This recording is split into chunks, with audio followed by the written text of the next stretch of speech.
Kenapa Mak bersisir nggak boleh? Kan ada perempuan nyisir rambut, Iya, ngadapnya bukan ke kaca, bukan ke cermin, ngadapnya ke jalan.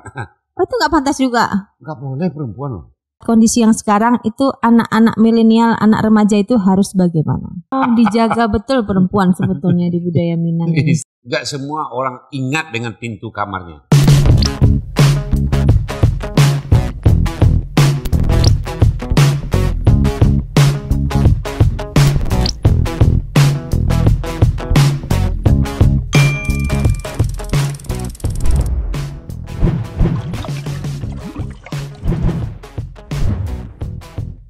Assalamualaikum warahmatullahi wabarakatuh. Salam sejahtera bagi kita semua, sahabat budaya di seluruh Nusantara dari Sabang sampai Merauke.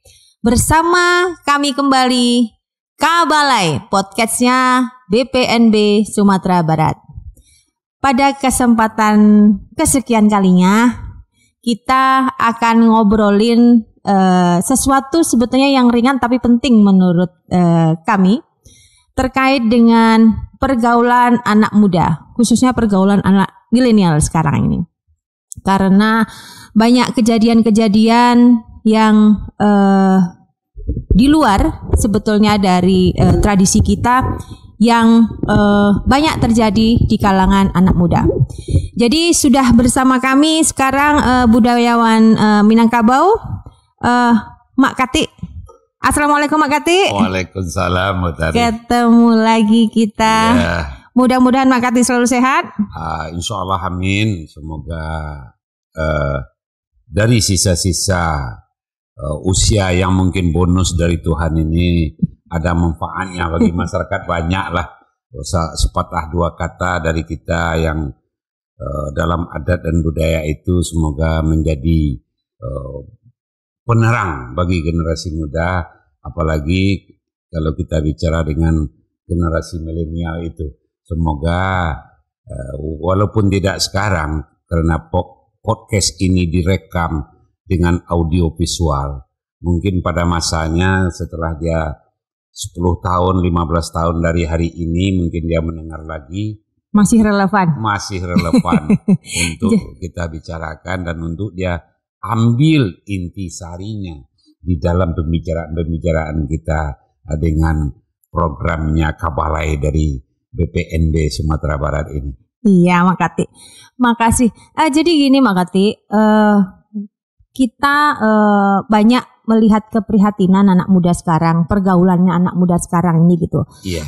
Padahal kita punya nilai-nilai budaya yang luhur. Sangat luar biasa. Jadi kami ingin mengupas nih Mak, Iya.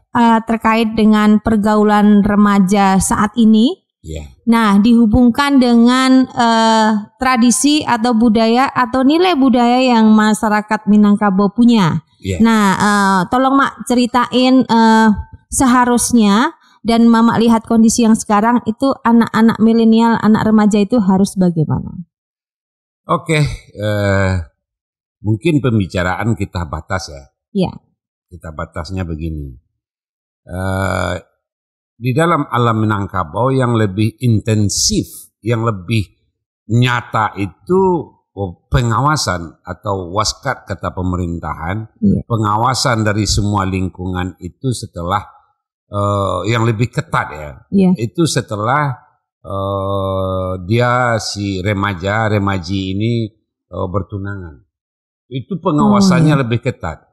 Tapi sebelum kata pertunangan itu muncul, itu tetap diawasi, tidak ada kurang lebihnya, tapi mengawasinya tidak terlalu ketat setelah dia bertunangan. Jadi akan kita batas, mungkin pada sesi lain kita akan memilah, membicarakan juga sebelum bertunangan. Mungkin karena kita sudah memikirkan hari ini dari bertunangan itu, di dalam alam Minangkabau ada namanya, kalau dalam bahasa Minang, gadis pingitan. Gadis pingitan. Kalau dalam bahasa Indonesia hampir sama nampak kelihatannya, gadis pingitan. Apa maksudnya Mak? Walaupun di usia remaja, ketika si perempuan sudah balik dan berakar itu, dia juga gerak langkahnya juga sudah mulai dibatasi. Nah, tapi lebih dibatasi lagi ketika Siriah Pinang sudah naik, sudah terjadi kesepakatan antara kedua belah pihak, itu pengawasannya sangat luar biasa. Semestinya menurut adat Minangkabau itu. Dalam fatwanya begini, ketika pertunangan itu sudah selesai, itu ada satu fatwa ari paneh jamua bal lingkui, ari hujan jamua bakaka. Ketika jamua itu kan orang menjemuran padi, padi sawah. Ketika hari terlalu panas, terik, itu jemuran itu malah ditutup. Ketika hari hujan, tutupnya dibuka gitu. Jadi kalau kita baca menjemur padi, mestinya dengan hari dengan panas, terik matahari. Nah, tapi agak kalau kata si Reza di kampus ini agak peradok itu pembicaraannya. Tapi memang begitu kejadiannya. Yang dimaksud dengan fatwa Minangkabau itu adalah ketika situasional, ketika kondisi di luar rumahnya, di dalam negerinya itu tidak kondusif, atau katakanlah hangat atau panas, di sini ada orang maling perempuan, di sini ada penculikan, di sini ada perkosaan atau apa-apa, itu kan suasana di luar rumah tidak kondusif. Nah, si anak gadis itu nggak boleh keluar rumah lagi. Ditutup pintunya, jadi dia nggak boleh kemana-mana. Gitu. Nah, kalau toh dia akan kemana-kemana juga, ada keperluan yang urgen yang tidak bisa ditanggulangi, yang tidak bisa ditunda, itu tetap dia berteman 2-3 orang berangkatnya. Nah, begitu diawasi, paling tidak ada yang tua satu atau yang muda satu.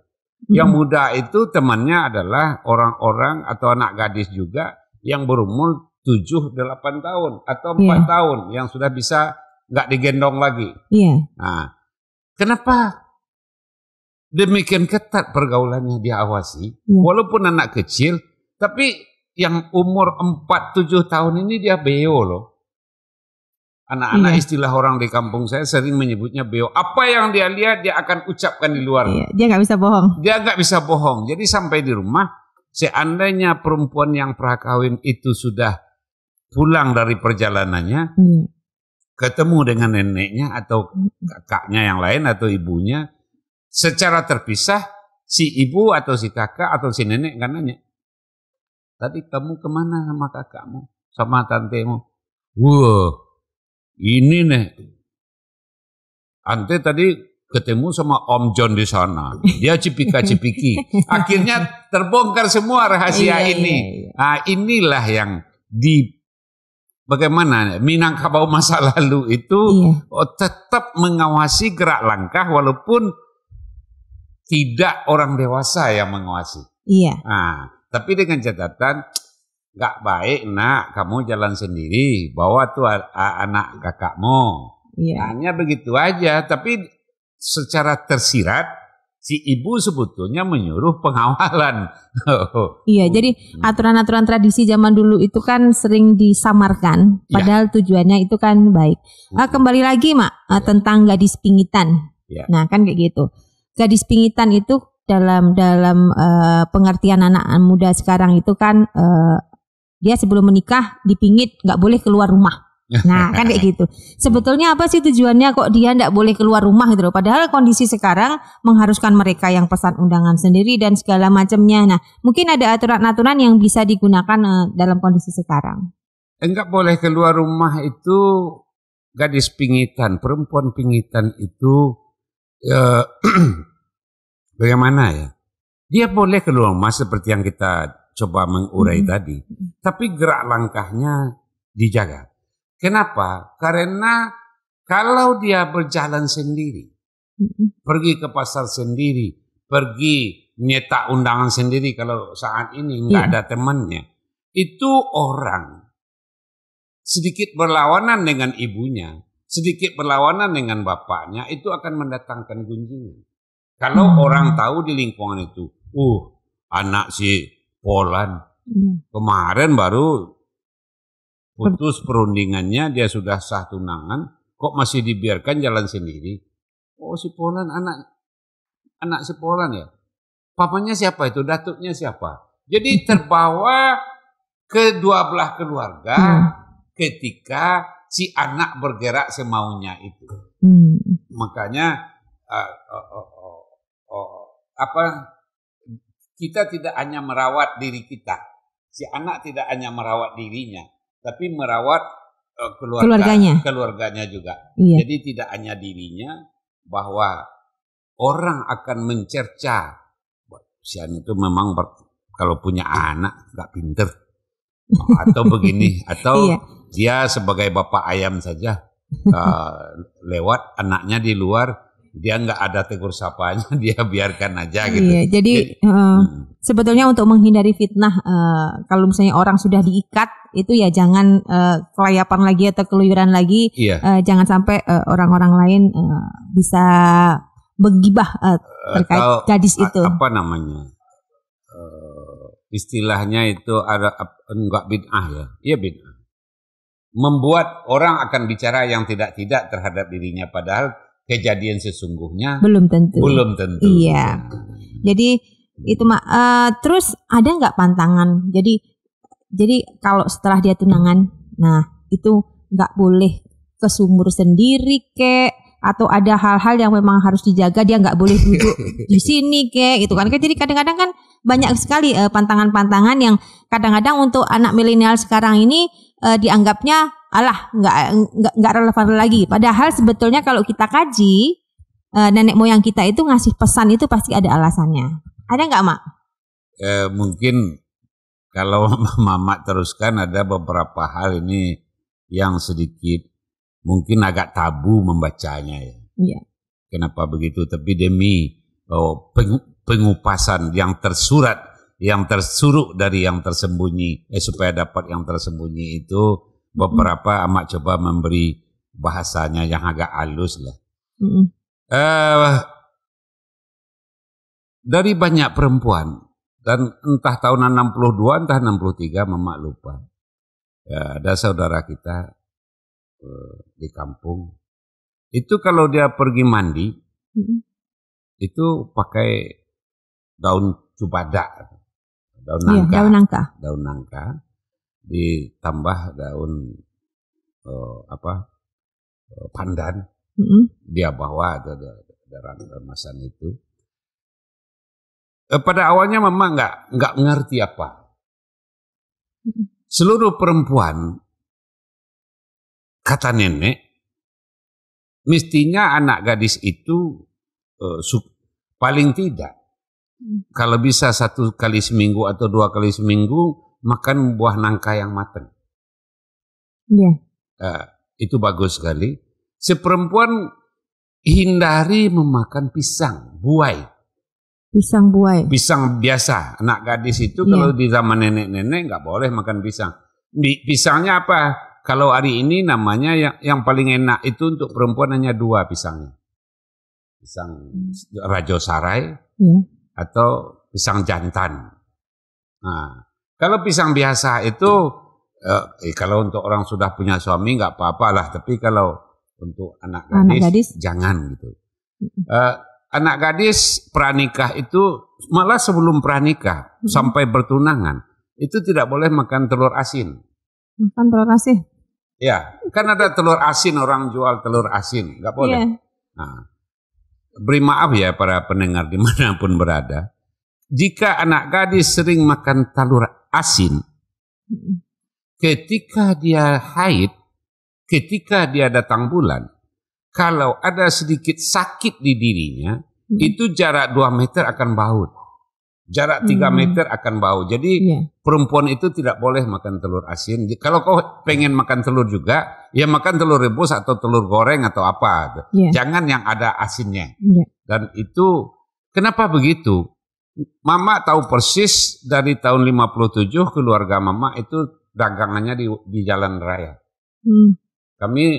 Mama malah ikut jualan telur asin di kereta api, jualan kacang goreng, jualan kacang tojen atau apa. Sampai tahun 64 Mama masih lakukan itu. Jadi itu nenek berfatwa. Kalau anak cucu-cucunya mau makan telur asin pacah satu atau bagaimana, itu nggak boleh untuk dia. Kalau mau makan telur juga tuh yang mata, goreng, dadar kayak atau apa kayak, yang di asin nggak boleh.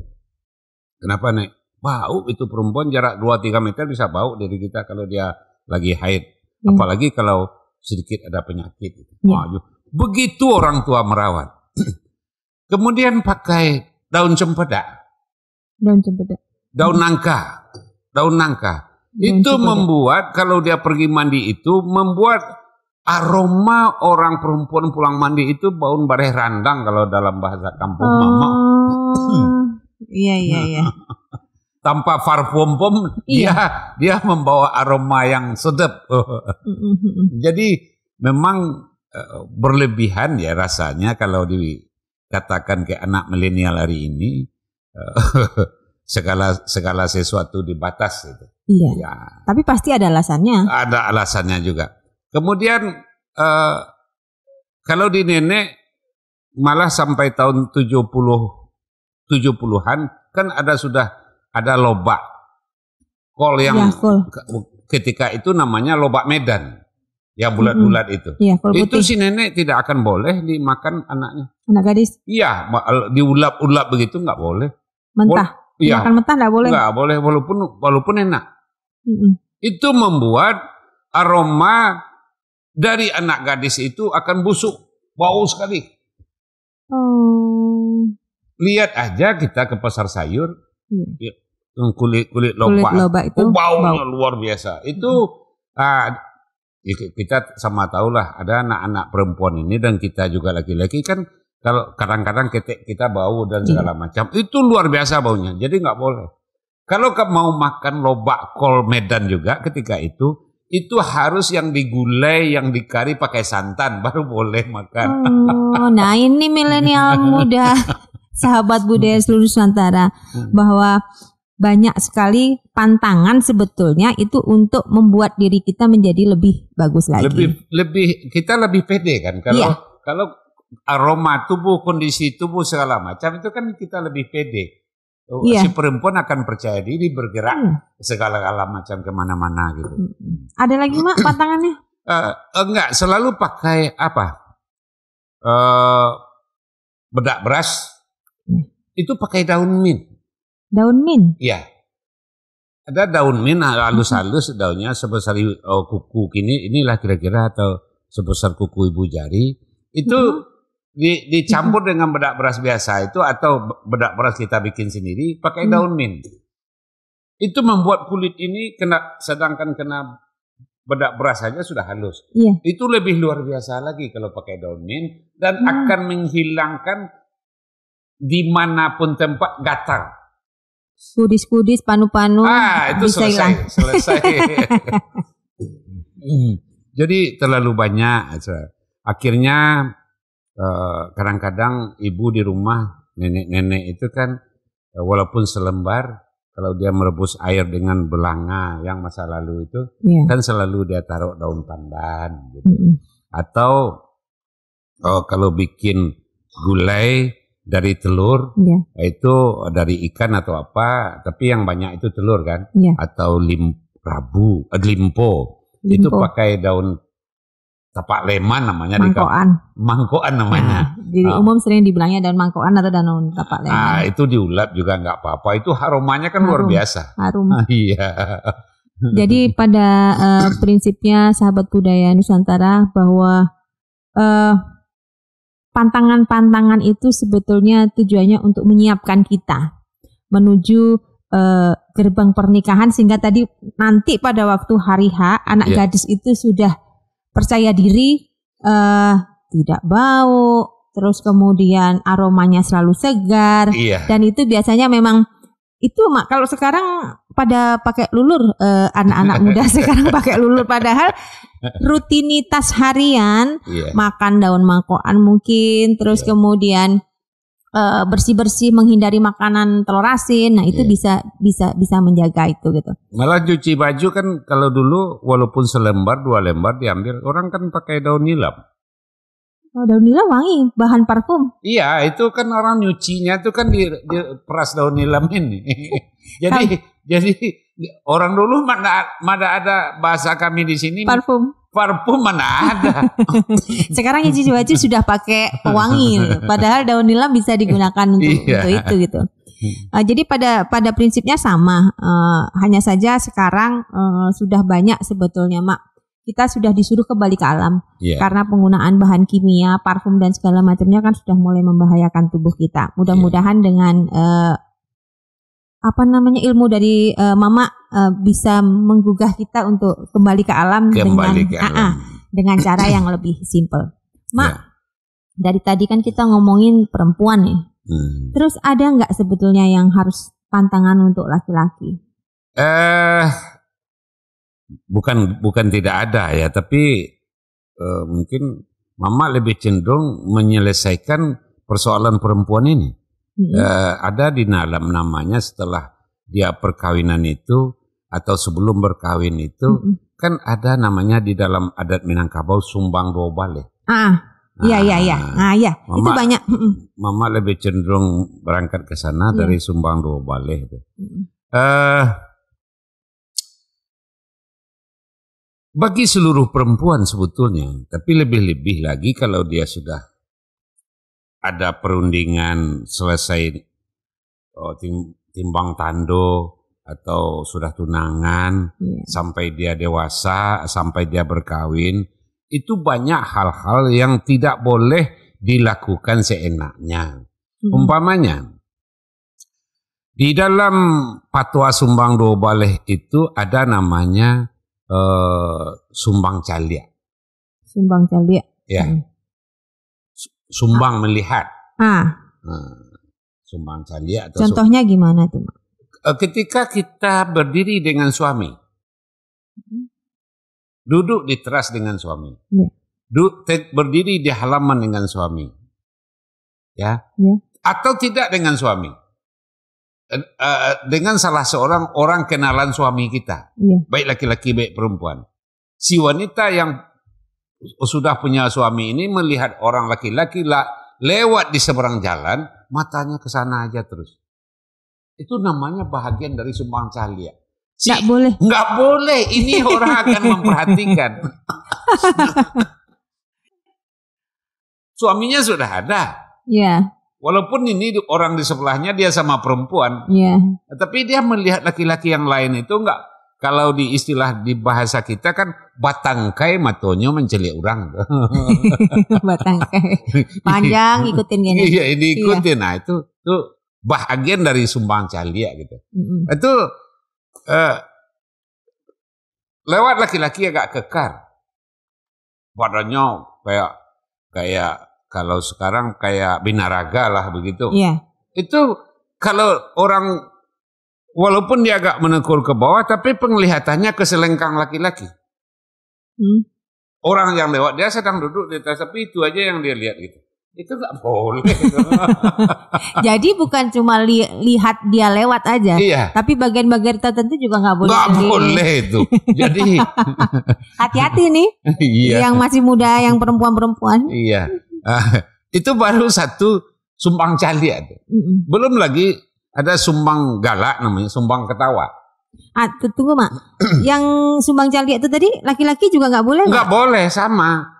Makanya Mama membawa ke arah ini. Jadi sumbang calia ini termasuk untuk laki-laki.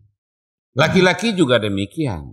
Ketika saya berdiri dengan Bu Tari, kemudian kan kita nggak ada hubungan suami istri nih. Saya berdiri dengan Bu Tari, lantas lalu perempuan di seberang jalan. Tapi Bu Tari paling tidak kenal dengan istri saya umpamanya. Saya ke sana aja.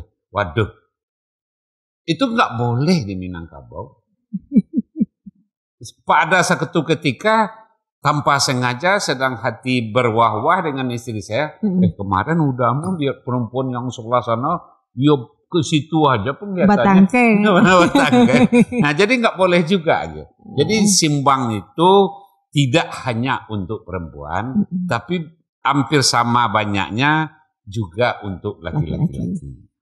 Itu baru sumbang calia, sumbang galak. Sumbang galak itu untuk laki-laki perempuan juga, sumbang ketawa itu. Iya. Sumbang ketawa, sumbang galak. Iya. Mungkinkah kita jalan sendiri ketawa sedang lewat jalan galak sorang? Enggak boleh. Enggak boleh. Galak sorang enggak boleh. Iya. Enggak, berdua pun enggak boleh. Kalau kita mengerling kepada orang lain. Jadi saya dengan Reza sedang ketawa-ketawa kan sama laki-laki. Iya. Ya, tapi mengerling kepada sesuatu. Oh, jadi arah ketawa kita tujukan ke orang lain enggak boleh? Kita tujukan ke orang lain, sementara mertua saya di sana umpamanya atau istri saya di tempat lain. Pemahamannya harus dalam tuh, Mak. Iya, harus. Iya. Karena arah kemana ketawanya, matanya kemana, itu kan harus dijaga. Malah kan kita sering lihat di pertemuan di hotel, ketika pada satu kali kan ada undangan dari BPNB Sumatera Barat. Kita diundang buka bersama di hotel Mercure apa? Iya. Grand Jury. Iya, kita ke sana buka bersama. Iya. Duduk di meja pun Mak Kati kan duduk arah ke pinggir. Aduh, tingkah laku seniman ini. Sudah jelas dia duduk sama istrinya, tapi lihatnya kemana-kemana. Dan itu bermata juling kalau istilah Mama. Nah, padahal dia sudah di atas 40-an. Mestinya itu nggak boleh. Tapi kalau dia katakan ke istrinya, tuh lihat saya. Itu lain persoalan. Gak apa-apa. Kalau lihatnya bersama-sama dengan istri tidak masalah. Gak apa-apa. Kalau sedang nggak bawa istri, boleh nggak melihat juga, Mak? Kalau ada orang yang kenal dengan istrinya gimana? Nggak boleh. Tapi kalau nggak ada siapa-siapa? Nggak apa, iya. Ini yang jadi persoalan. Jadi sumbang cahlia, sumbang ketawa itu memang kalau sekarang kan sudah banyak sekolah yang dimotori oleh guru-guru tertentu untuk mengaplikasikan sumbang ini di dalam pelajaran. Tapi hanya belum bisa masuk ke dalam kurikulum. Nggak boleh, nggak. Kurikulum 2016 jelas aturannya, jadi nggak bisa masuk. Tapi ada 1-2 orang guru yang menyikapi sangat pentingnya sumbang 12 itu diajarkan di sekolahan, tapi sayangnya itu di TK PAUD itu diajarkan sumbang 12. Nah, ini kalau menurut Mama nggak masuk. Mestinya sumbang 12 itu mulai diperkenalkan supaya dia bertertib, minimal SD lah ketika dia sudah mendekati akil balik. Itu di awal balik itu yang paling enak untuk diajarkan sumbang 12 ini. Sumbang Karajo. Mak, tunggu dulu. Yang sumbang galak tadi. Iya. Nah, ada nggak aturan untuk anak gadis? Anak gadis sekarang ketawanya besar-besar, Mak. Nah, itu gimana nih? Iya, makanya walaupun itu datangnya dari Pulau Jawa ya.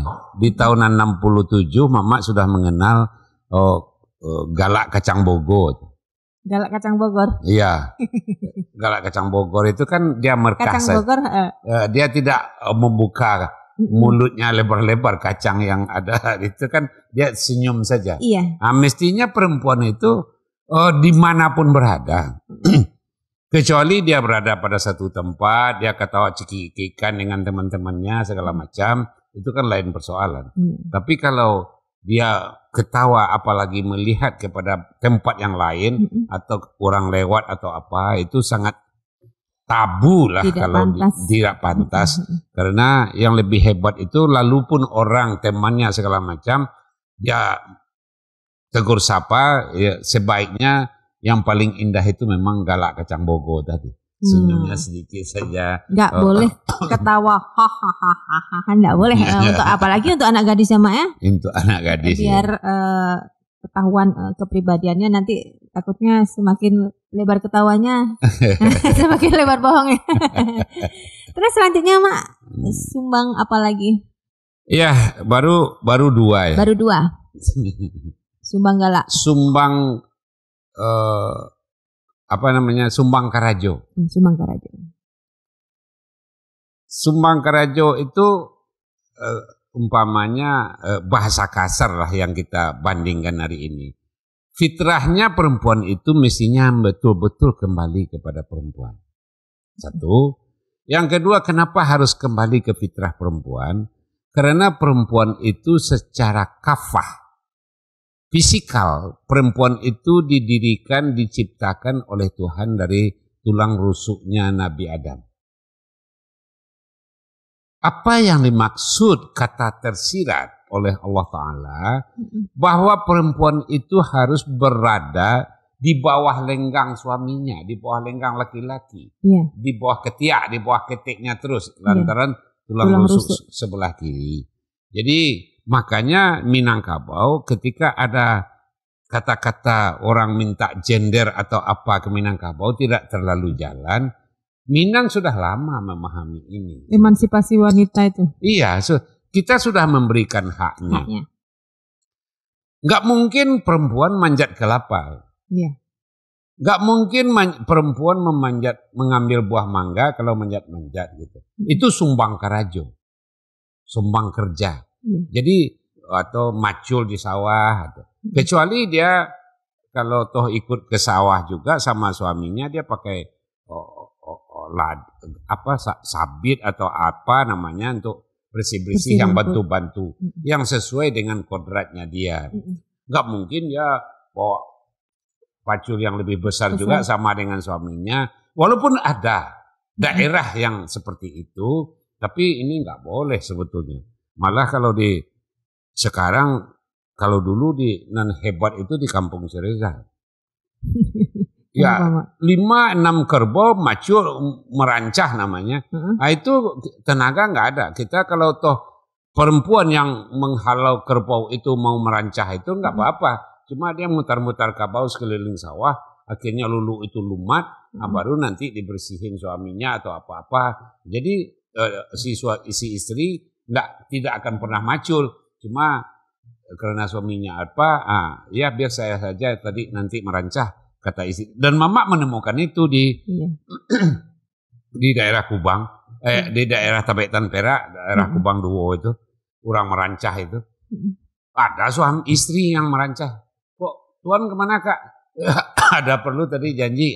Dia yang pakai cemeti, pakai cambut di pinggir pematang sawah, menghalau kerbau itu untuk merancah.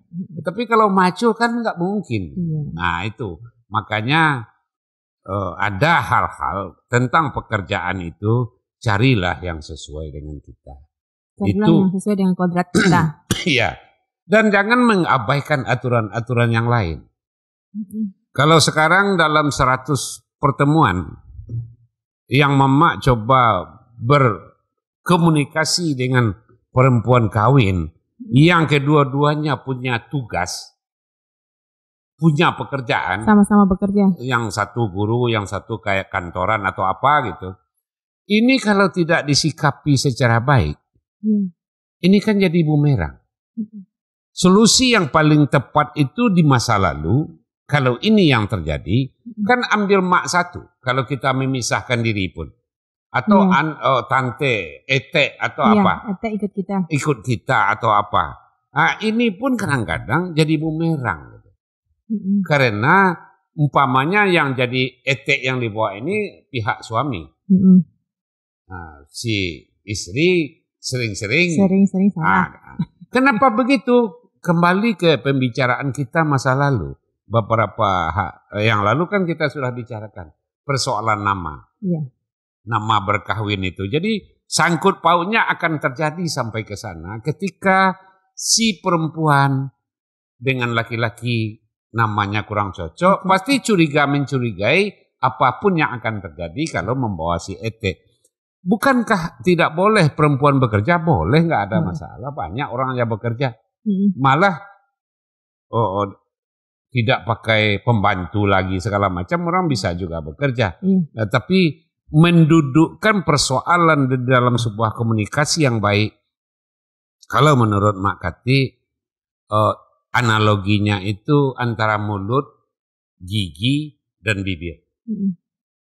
Ketika geraham yang kanan sakit, si lidah tanpa disengaja, tanpa disuruh akan mengantar makanan ke kiri. Sakit yang di kiri dia antar ke kanan. Dan itu dibantu oleh bibir kita untuk supaya nasi makanan itu jangan keluar dari relnya, dibantu oleh bibir sebagus-bagusnya. Kayak itu mertua kok masih ada orang yang curiga sama mertuanya gitu.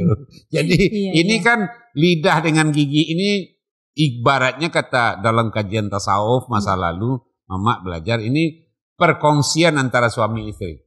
Diibaratkan gigi dengan lidah, perkongsiannya. Yang bibir ini adalah orang lingkungannya, mertuanya atau mertua laki-laki, pihak ibu laki-laki atau pihak ibu perempuan atau apa. Itu kan perkongsian yang lebih harmonis. Kalau perkongsian tangan ini sudah bagus juga. Tapi kan berdua saja. Sakit yang kiri dibantu yang kanan, sakit yang kanan dibantu yang kiri. Ini sebetulnya memang rancangan itu supaya terjadi. Yang enggak supaya harmonis itu memang lihat-lihatlah.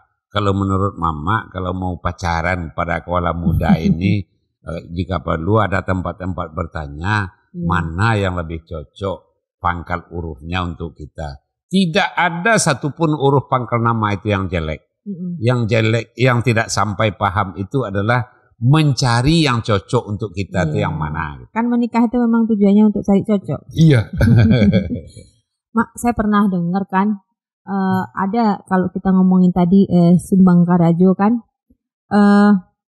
nggak boleh laki-laki itu, kan kita ngomongin konteksnya suami istri bekerja nih. Kadang-kadang suami itu ngambil nasi ke belakang, katanya nggak boleh, Mak. Bukan nggak boleh. Selagi hidup di rumah besar, selagi ada mertua, ada keluarga apa-apa di rumah, itu dalam adat Minangkabau nggak boleh memang. Nggak boleh laki-laki ngambil nasi ke belakang. Kenapa? Karena terlalu merendahkan martabat ayah dari suami ini, martabat mama dari suami ini.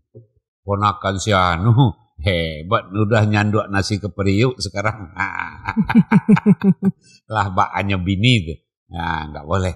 Memang itu dilarang. Tapi kalau kita berdua tinggal di kota, ya si istri sakit, kita kan tangan kiri kanan dari.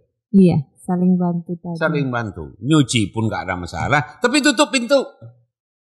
Kita yang mensiasati supaya ujaran teman sebaya pun nggak muncul ke kita. Takui nang di biniang, telah wang lo nyendok nasi. Nah ini yang nggak tahan gitu. Jadi apakah kamu terlalu takut sama istrimu? Kok nyendok nasi sendiri? Kok nyendok nasi sendiri? Nah jadi makanya kalau itu akan terjadi ketika kita sudah dirantau, ya lah jelas suami istri kita tenaganya pas-pasan.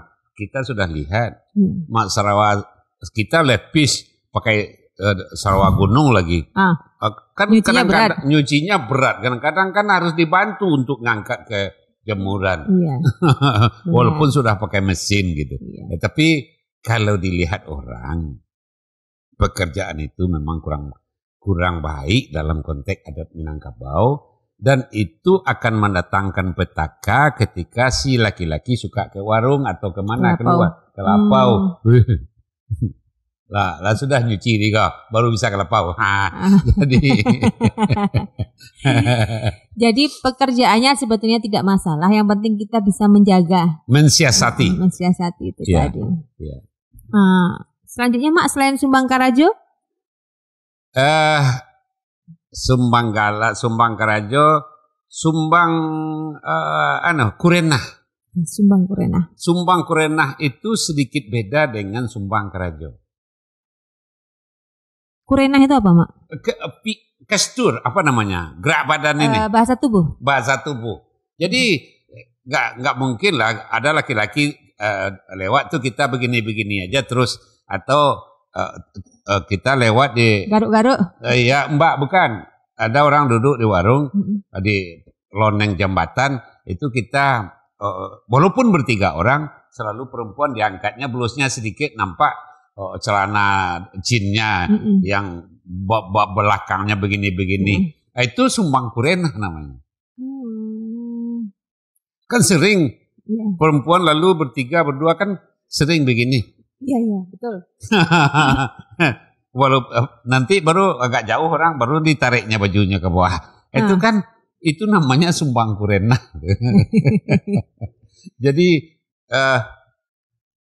gimana ya? Segala sesuatu itu mesti disimpan, makanya ada pingitan tadi. Ada di Minangkabau itu namanya kode perempuan, kain perempuan itu sebelum ada celana, ada rok yang segala macam yang seperti hari ini, itu simbolik pertama itu kain anak daro itu belahnya ke belakang. Roknya? Iya, kain. Kain balambak songketnya itu belahnya ke belakang. Sebelum ada kain songket, namanya itu kain lambak. Kain lambak. Asal katanya kain balambak. Jadi ada kain putih ini disulam dengan benang emas di segala macaman dibikin. Lantas setelah selesai semua dikasih poring. Kalau bahasa hari ini dijahitkan kan 2 lapis. Berarti bentuknya kayak sarung? Iya bukan. Ya bisa jadi sarung bisa apa. Tapi ada lapisan di dalam. Lapisan di dalam itu bahasa Minang lamanya kan kain balamba. Kain balamba. Iya. Nah, kain lamba inilah yang jadi kode yang jadi pakai anak daro. Emas segala macamnya itu tetap ke depan, tapi belahnya di belakang. Sebelum ada songket, kemudian baru muncul kain songket, kain balapa namanya. Tapi asalnya kan tetap dari kain balamba tadi, yang akhirnya dinamai kain balapa. Gitu. Jangankan melihat muka, melihat betis perempuan yang sudah bertunangan itu tidak boleh, tidak akan dapat. Makanya disimbolkan belah kainnya itu nggak boleh lihat betisnya. Dijaga betul perempuan sebetulnya di budaya Minang ini. Sangat. Iya. Jadi enggak bakalan bisa ya, Mak ya? Enggak bakalan bisa. Kalau toh terpaksa ada tamu ayahnya agak 4-5 orang. Itu dari tingkat umur umpamanya. Enggak ada yang lain, dia tetap ngantar teh. Habis itu enggak bisa dipanggil lagi. Selesai pekerjaannya dia enggak bisa dipanggil lagi. Aturannya memang seperti itu. Ayahnya juga nggak bisa. Enggak. Kalau sekarang kan anak lewat-lewat. Bukan anak ayah sekarang kan jadi orang sekarang, orang wanita, laki-laki gaul juga. Kalau ada teman-teman yang agak sebaya dengan anaknya, ntar ayah ke warung ya cari rokok ya, dia suruh anaknya mengobrol di rumah. Nah, kalau Minang masa lalu, adat Minang, budaya Minang itu nggak boleh. Dan anaknya itu keluar lagi nggak boleh. Ya. Itu ada lagi sumbang batamu, lampiang seiring dengan yang tadi itu sumbang kurenah. Kita mau pergi ke rumah teman. Teman sudah punya istri, sudah punya anak, datang ke rumahnya. Rupanya si suami belum ada. Mungkin ke warung atau keluar rumah. Tanya anak-anaknya nggak ada di rumah. Itu dalam aturan Minangkabau kita nggak boleh naik rumah. Kalau hanya istrinya saja. Iya, nggak boleh bertamu. Nggak boleh bertamu, kita main jadi laman duduk di bawah pohon atau apa nunggu suaminya. Nggak boleh naik, walaupun sampai ke teras. Ke teras saja nggak boleh? Nggak boleh, itu akan mendatangkan petaka. Apalagi kalau kita ke teras pintu terbuka. Rumah ada, naik dulu, ini kopi udah ada. Ya tunggu sebentar lagi panas. Berangin-rangin seketek. Iya. Menunggu suaminya. Jadi menunggu suami hanya di halaman? Iya. Cari aja tempat duduk di mana-mana. Itu pun walaupun ke rumah adik kandung. Oh. Walaupun ke rumah adik kandung yang sudah menikah. Iya, kan adik kandung saya yang laki-laki ini umpamanya, yang punya istri ini adik kandung saya, adik kandung Pak Gati. Kan biasa kita sudah perpisahan ke rumahnya. Kalau nggak ada orang di rumah, nggak ada anaknya, nggak ada siapa-siapa, jangan ke rumah. Sampai halaman saja. Itu Minang. Iya benar. Kenapa? Kalau ada orang lewat, wah Mak Kati itu hebat. Udah main pedasi lirik, main gundu sekarang. Apa artinya, Mak? Iya kan adiknya yang punya tuh ketika adik nggak di rumah dia terlalu ke rumah. Padahal baru kali itu kita ke rumah. Oh iya, berarti memang itu yang sebetulnya untuk menjaga fitnah juga, jangan sampai ada. Fitnah itu dalam bahasa lain seperti yang kita baca tadi, bid'ah. Membuat, walaupun kita tidak melakukan apa-apa, tapi orang lain akan menyimpulkan yang macam-macam. Jangan membuka kesempatan orang lain untuk membuat kesimpulan atas diri kita, kan pesannya seperti itu. Iya. Jadi kalau sumbang bertamu nih, Mak, boleh itu tadi itu kan dari, suami istri. Iya, itu tadi bagian sumbang bertamu. Kalau yang masih belum terikat, belum suami istri, boleh nggak anak yang sudah akil balik main ke tempat kawannya yang perempuan? Sebetulnya boleh sih, tapi kalau sendiri itu tabu menurut Minangkabau. Oh, berarti kalau berkelompok boleh? Itu makanya pernah dicoba beberapa daerah. Kalau ingin bergaul sama besar di mendidik anak milenial ini, makanya sebaiknya dia punya kelompok-kelompok agak berenam 8 orang, nggak usah terlalu banyak, supaya dia ini yang pernah kami cobakan, supaya dia berdiskusi, supaya dia bertukar pikiran, supaya dia setiap minggu pertemuannya, walaupun beda sekolah. Ini sebuah aturan, saran yang pernah kami lakukan di daerah ke Kampung Si Reza, walaupun tidak bersekolah, tidak sama sekolahnya, tapi satu RT itu ada kelompok kecil berenam 8 orang mengadakan pertemuan. Setiap minggu pertemuannya pembawa acara ini ganti-ganti terus. Ini yang sangat bumerang di Minangkabau hari ini. Terlalu banyak bupati dan wali kota yang memegang teks pidato itu tangannya meretek. Iya. Penjabat teras, kepala dinas, tangannya meretek. Itu kenapa tuh, Mak? Iya, karena dari kecil nggak pernah bicara di depan umum. Nggak pernah berlatih. Nah, jadi kalau ada kelompok-kelompok kecil, SD, SMA, hampir sebaya dengan 8 orang, nggak usah terlalu banyak. Kalau banyak lain-lain lagi, yang kecil-kecil saja. Nah itu kan, hari ini sini yang tukang cerita, dongeng apa saja, atau ada temuannya. Hari besok, minggu besok si ini yang cerita. Itu sangat luar biasa. Manfaatnya sangat luar biasa. Mencoba dia berani bicara di depan umum. Karena kata salah seorang dosen profesor di Amerika, selagi orang Minang itu belajar petatah petiti, selagi orang Minang itu belajar silat, cendekiawan Minangkabau tidak akan pernah pupus di muka bumi ini. Benar. Dengan alasan yang tadi. Kenapa begitu? Kalau dia berani bersilat, berarti dia bisa berdiri di depan orang ramai, memperagakan kebolehannya. Kalau bisa dia pelajar pidato adat, berarti dia mampu berunding di tempat umum, malah di tempat yang sakral dalam perkawinan. Akhirnya di luar pun, dia tidak akan gamang lagi. Juru runding zaman kemerdekaan dulu kan banyak orang Minang, makanya kita bisa merdeka. Nah, jadi ada nggak sumbang bertamu itu jam? Maksudnya kita tidak boleh bertamu saat jam sekian, ada enggak, Mak? Kalau dalam adat Minang tidak dibiasakan, tapi kalau sudah Isya itu jarang sekali. Enggak boleh. Enggak ada patok. Yang Mama pelajari selama ini, ketika pertemuan jam-jam itu kan sudah ada undang-undang dari RT, tamu 24 jam harus melapor, bertemu hanya kalau ke rumah walaupun 3-2 orang sampai jam 9, itu kan sudah aturan baru. Tapi yang Mama kenal di belajar sumbang 2 baleh ini sejak tahun 60-an, kita tidak menemukan ada aturan jam. Tapi hanya bahasa yang paling halus itu, bapicak ke jange, baraso ke hati. Artinya, Mak? Merasakan ke diri kita. Kalau dipulangkan ke diri kita. Kalau orang yang sama seperti ini bertemu di rumah orang tua kita gimana? Sampai jam 10 larut malam.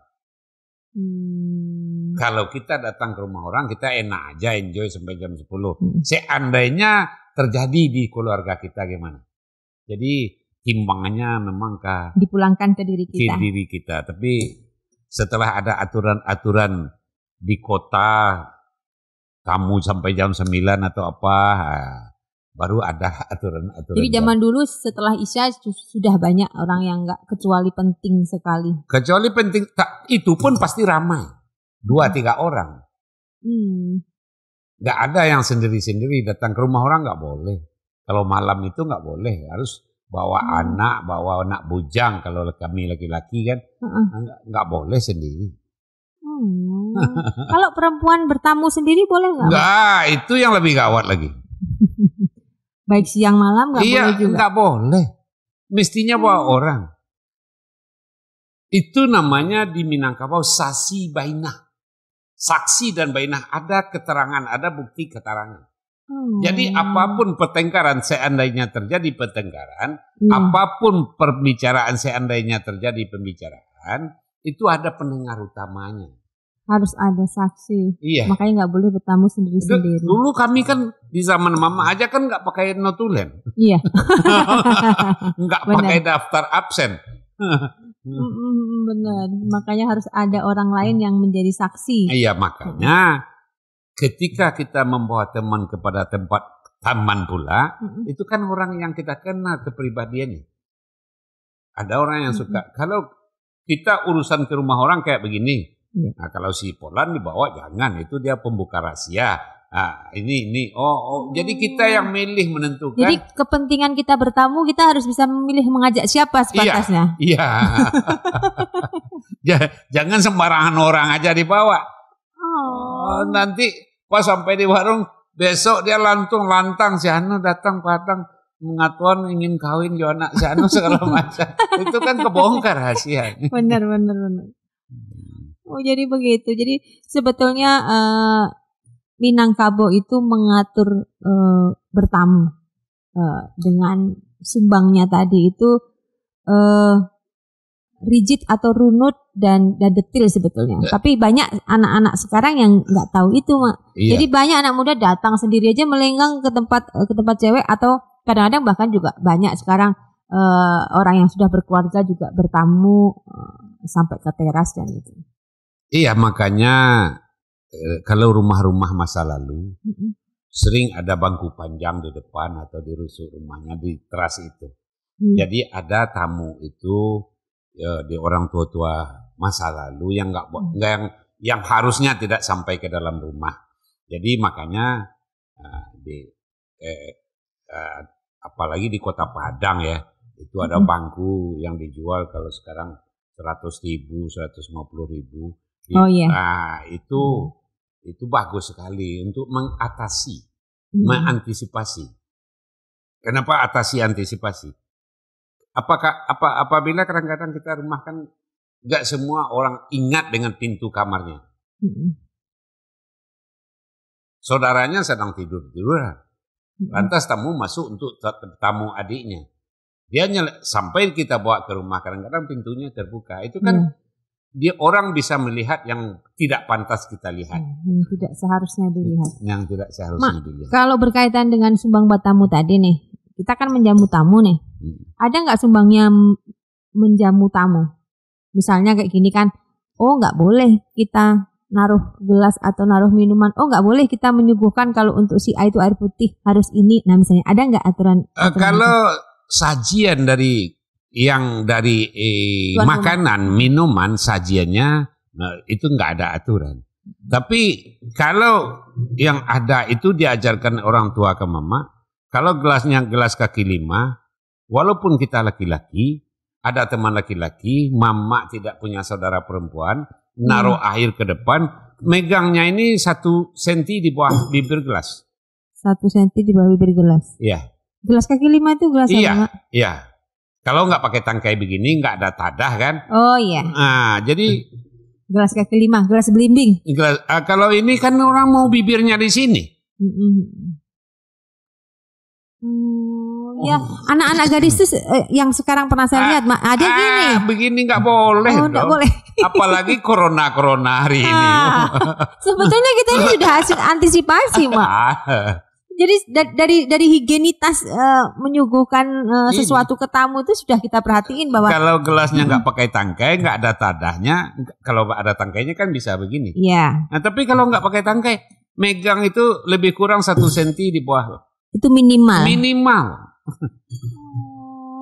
Ini bibir orang akan minum nanti. Iya, lebih bagus lagi kalau makin ke bawah. Makin ke bawah. Anak sekarang begini, Mak. Oh, jangan. Nah kan kayak gini banyak kita temen karena nggak tahu aturan itu tadi. Jadi diginikan ya karena takut panas. Terus ada nggak, Mak, makanan-makanan yang nggak boleh disuguhkan? Contohnya nih kan dunia timur ini kan penuh dengan simbol. Contohnya misalnya, oh kalau mertua datang tuh nggak boleh kita masak ini, menyuguhkan ini nggak boleh. Dikiranya apa gitu? Ada nggak yang seperti itu? Sebetulnya makanan itu juga nggak ada batas ya. Nggak ada batasnya. Tapi ketika kita menyuguhkan bubur, bubur hitam atau bubur apa, tapi pasti ada sendoknya. Iya. Ini yang kadang-kadang sudah ada bubur di rumah, ini piringnya sudah ada, sendok nggak ada. itu bagi diminta dulu baru dapat. Itu nggak boleh. Jangan sampai tamunya meminta. Enggak, itu yang jadi sumbangnya itu. Jangan sampai tamunya meminta. Kita disuruh makan, sudah 15 menit duduk, hidangan sudah penuh semua, cuci tangan nggak ada. Ini kan keterlaluan. Jadi itu sopan santunnya pada waktu menghidangkan jamuan. Jadi jangan sampai si tamu itu meminta sesuatu, itu tabu sekali. Yeah. Sumbang sekali. Nah, selain sumbang buat tamu, apalagi, Mak? Sumbang kawin. Sumbang kawin? Ya. Sumbang kawin dengan janda guru, laki-laki perempuan, kalau si guru masih hidup. Sumbang kawin dengan janda adik kita, baik laki-laki perempuan, kalau si adik masih hidup.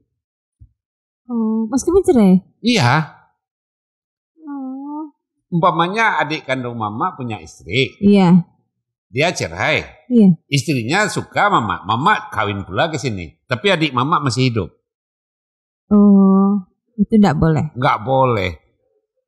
Kawin dengan kita berguru pada seseorang walaupun sama usia.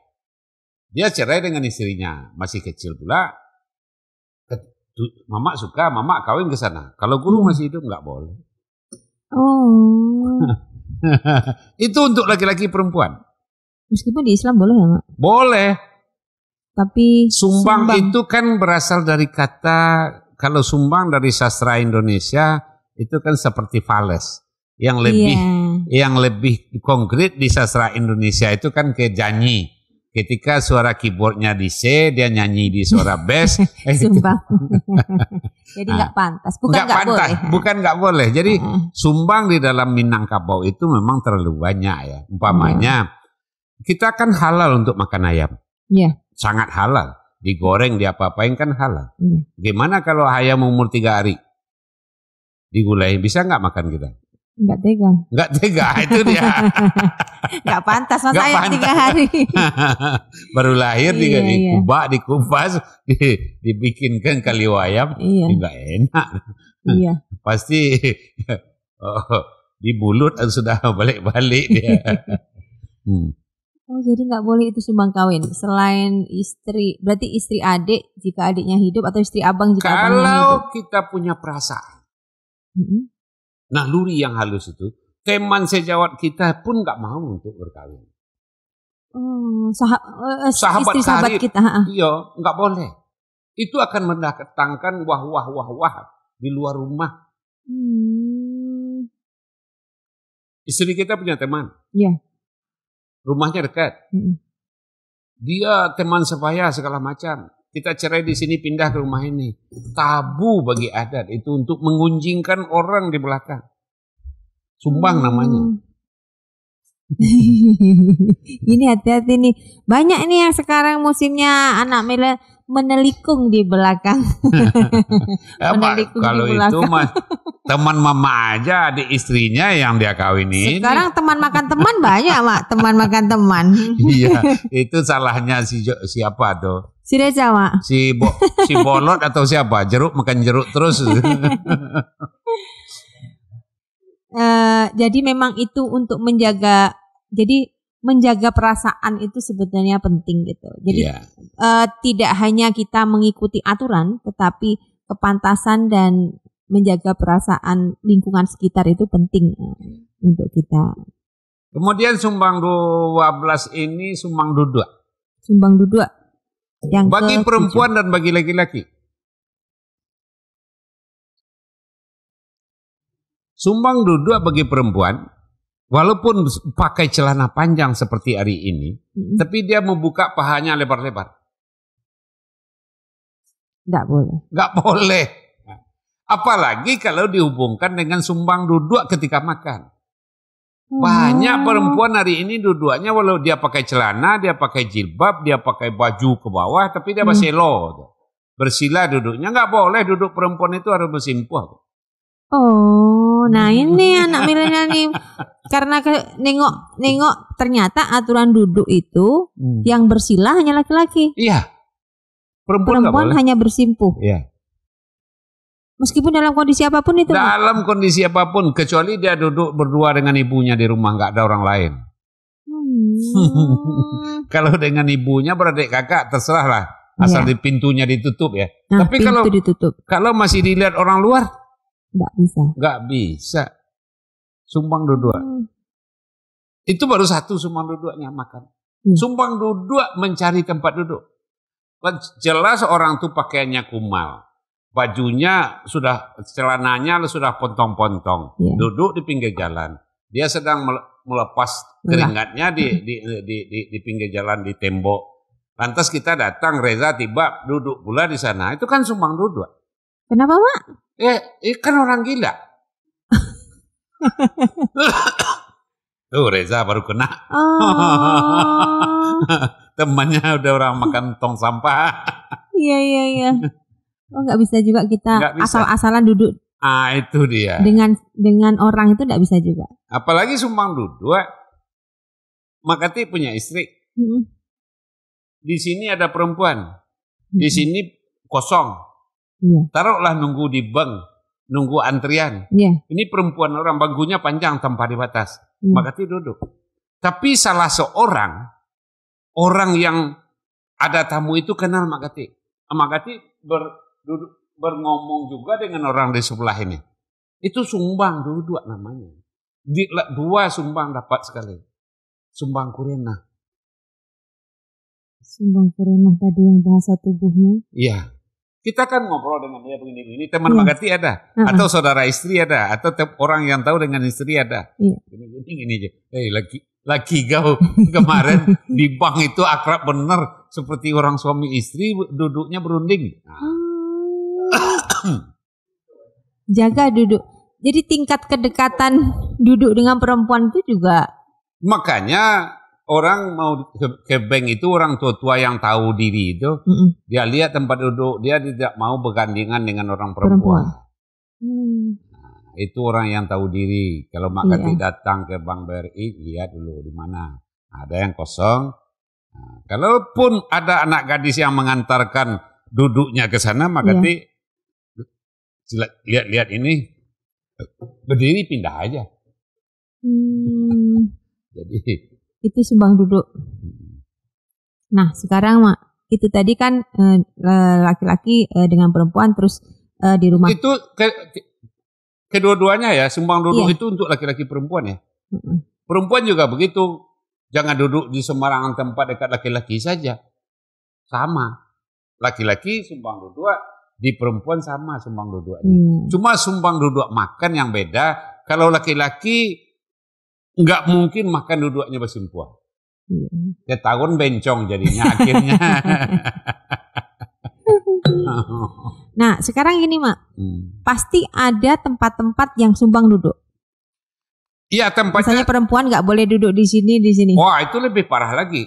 Nah, itu semenjak berkahwin duduk di bandul pintu, duduk di janjang, duduk di jendela. Ada 1-2 orang Mamak lihat di daerah Kecamatan Peyong Sakaki, ada perempuan suka duduk di jendela, lantaran setelah kita bertemu ke rumahnya dengan beberapa orang mencari bapaknya, rupanya nggak ada kursi di sana. Jendelanya itu tidak berapa besar, jadi dia sering duduk di sana, kebiasaan aja. Jadinya tanpa ada pengawasan. Dan itu yang salah satu, makanya kadang-kadang orang di rumah itu dekat pintu itu ada bangku kecil bulat-bulat di sisi kanan atau di sisi kiri jendela untuk melepas pandang atau apa ke jalan raya. Kan enggak juga dilarang kan. Jadi berdiri di pinggir jendela enggak dilarang, duduk di jendela enggak dilarang, asal tidak di jendelanya. Di jendelanya.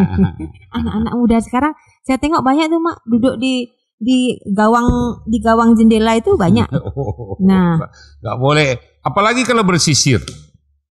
Oh, kenapa, Mak, bersisir nggak boleh? Kan ada perempuan nyisir rambut, ngadapnya bukan ke kaca, bukan ke cermin, ngadapnya ke jendela, ke jalan.